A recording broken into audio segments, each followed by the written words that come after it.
Baik, bismillahirrahmanirrahim.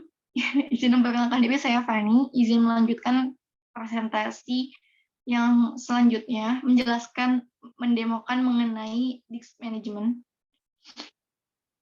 Oke.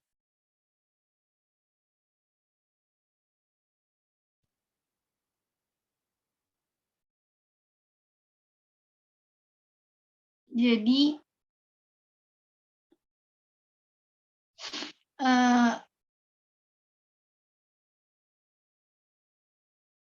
selanjutnya adalah disk management, di mana disk management ini merupakan suatu cara pengaksesan ruang di dalam hard disk. Nah, ada 7 algoritma yang akan dijelaskan pada disk management ini.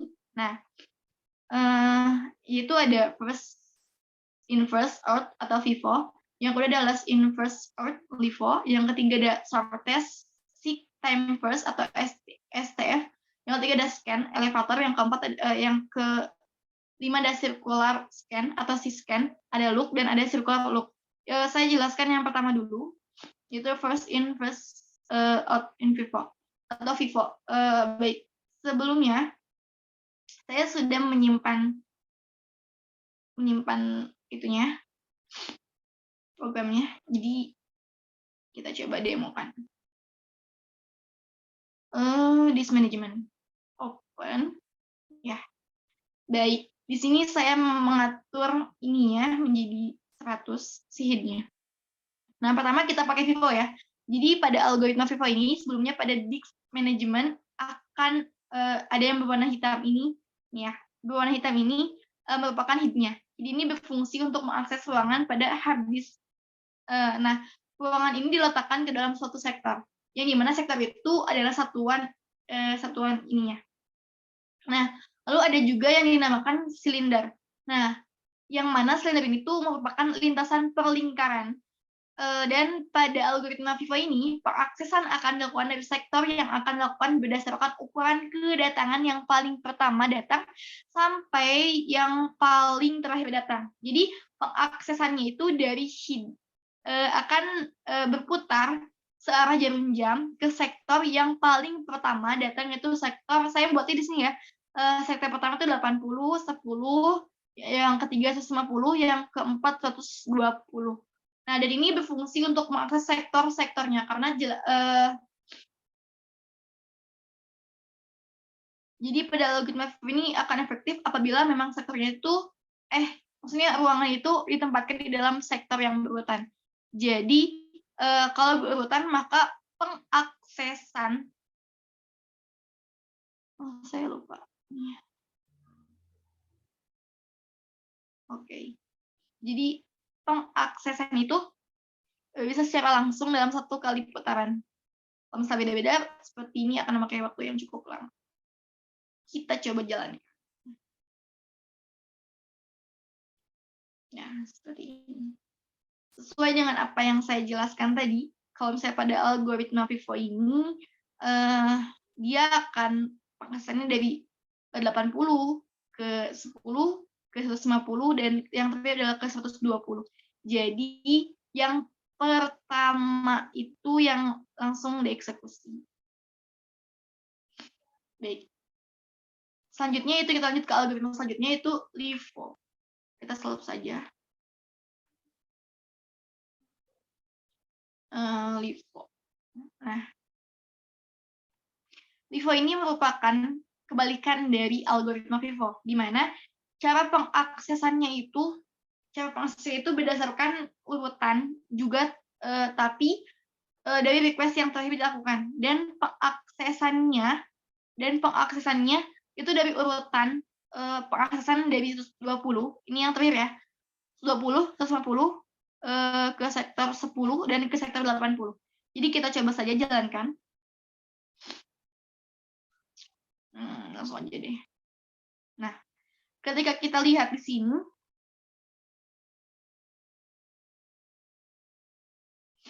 maka akan dari 10, 120, 150, 80, dan yang terakhir adalah yang 10, karena yang terakhir sesuai ya dengan yang tadi saya jelaskan, kalau misalnya si LIFO ini menggunakan berdasarkan urutan, tapi pada request yang terakhir yang dilakukan gitu. Baik, karena sudah, kita lanjut ke yang selanjutnya, yaitu STF atau shortest seek time. Oke, kita close. Jadi STF itu menggunakan cara pengaksesan yang akan dilakukan berdasarkan sektor yang memerlukan waktu eksekusi paling sedikit dari posisi head-nya. Jadi urutan eksekusi berdasarkan waktu pengaksesan dari head-nya. Nah, kita coba ya. Langsung aja. Di sini pada posisi head yang paling cepat dan paling pendek adalah sektor 80. Nah, lalu 120, lalu 150, baru ke sektor 10. Yang memang waktu eksekusi paling lama, jadi dieksekusi paling akhir. Kita lihat. Nah, betul. Coba. Nice. Yang terakhir adalah 10. Sesuai dengan apa yang tadi saya katakan, pertama 80, terus 20, terus 50, lalu 10. Selanjutnya, saya akan mendemokan algoritma scan elevator. Kalau kata Pak Deden itu seperti lift ya, cara kerjanya. Benar-benar seperti lift. Baik, di elevator ini, scan maksudnya, scan atau elevator. Pada algoritma scan ini, head akan bergerak menuju sektor paling dalam terlebih dahulu untuk ke silinder dalam. Dan nanti akan bergerak mundur untuk mengeksekusi sektor-sektor yang ada di silinder bagian luar. Nah, kita coba ya. Baik, perhatikan gambar ini. Dari sektor yang paling ke dalam, lalu akan mundur ke sektor yang ada di bagian luar, seperti itu. Nah, lalu algoritma selanjutnya yaitu, belum selesai. Pokoknya ini tuh bakal jalan dari yang terdalam, lalu kalau udah selesai dari yang terdalam, dia akan bergerak ke luar, bagian luar. Nah, seperti ini. Sesuai ya, jadi sektor yang ada di silinder bagian luar. Jadi ke silinder bagian dalam dulu, terus bagian ke luar. Begitu cara pengeksekusiannya. Baik, kita lanjut ke yang selanjutnya, yaitu C-scan atau circular scan. Nah, sebenarnya pada algoritma C-scan ini hampir sama dengan algoritma scan, namun pada C-scan ini, jika head-nya sudah berada, pada silinder paling dalam dan bergerak mundur seperti pada algoritma scan tadi, saat dia sudah menempuh silinder terdalamnya, dia akan merubah posisi head-nya ke silinder terluar langsung. Kita coba demokan. Nah, di sini masih sama seperti scan. Setelah dia mencapai silinder terdalam, tapi dia langsung merubah posisi ke silinder terluar untuk mengeksekusi urutan sektor yang ada di silinder terluar.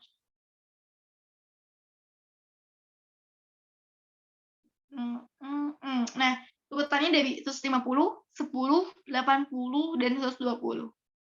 Oke, kita lanjut ke algoritma yang selanjutnya, yaitu saya menggunakan algoritma loop. Yang selanjutnya adalah loop. Nah, jadi kalau pada algoritma loop ini, aslinya loop itu adalah algoritma untuk meningkatkan performa dari algoritma scan sebelumnya. Jadi pada algoritma loop ini, bedanya kalau tadi pada algoritma scan dia akan terus berputar hingga silinder terdalam untuk mengecek apakah masih ada sektor yang harus dieksekusi. Nah, pada algoritma loop ini, head-nya akan bergerak sampai ke sektor pada algoritma terdalam saja.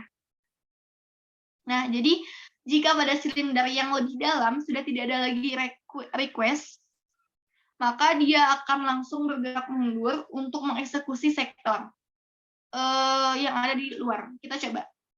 Mari coba.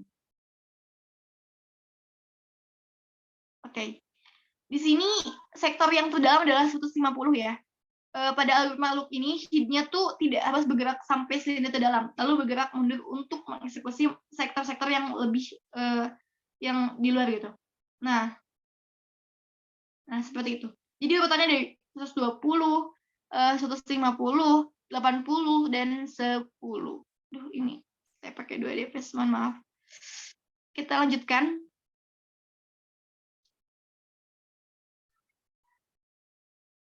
Ke yang terakhir itu circular loop atau C loop. Nah, circular loop. Jadi pada circular loop ini hampir sama sebenarnya, hampir sama dengan algoritma syscan. Di mana nantinya jika head adalah sudah atau head ya, jika head itu sudah berada di silinder pada request terdalam, ini tuh dia tidak akan bergerak mundur. Jadi setelah dia selesai mengeksekusi silinder terdalamnya, yaitu pada sektor 150 yang paling dekat ya, yang paling dalam, maka posisi dia akan berubah ke silinder paling luar untuk mengeksekusi sektor-sektor yang berada di silinder paling luarnya. Kita coba demokan.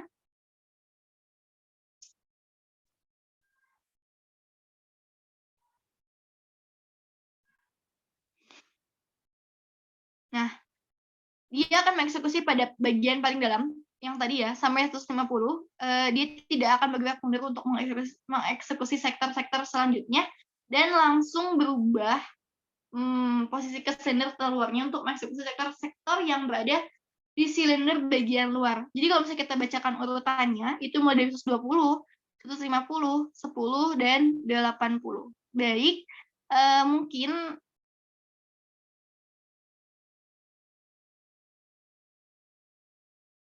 ya, mungkin kita stop ya.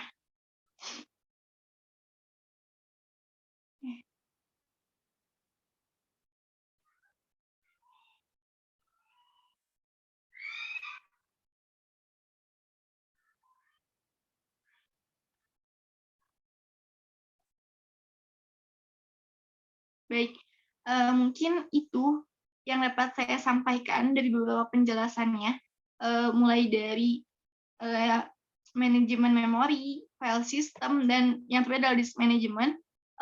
Mohon maaf apabila ada kekurangan, ada salah-salah kata. Wa'alafu minkum.